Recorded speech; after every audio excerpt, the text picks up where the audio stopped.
যারা সৈন্যকে হত্যা করেছে নির্মমভাবে, অপহরণ করে মুক্তিপণ দাবি করে, এমনকি মুক্তিপণ দেওয়ার পরও কিন্তু সে রেহাই পায় নাই, তাকে কিন্তু হত্যা করা হয়েছে নির্মমভাবে। আমরা লাশটা দেখার পরে আসলে দেখতে পেয়েছি বিগত অনেক লাশকে কিন্তু আমরা চোখে দেখছি, কিন্তু সৈন্যের লাশের মতো যেভাবে তাকে হত্যা করা হয়েছে সেভাবে কিন্তু আমরা কোনোদিনও কিন্তু দেখি নাই।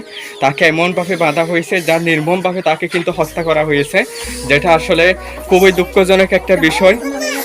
একজন মানুষ একজন মানুষকে কিভাবে এভাবে হত্যা করতে পারে তা আসলে একজন এখন বিবেকের কাছে প্রশ্ন।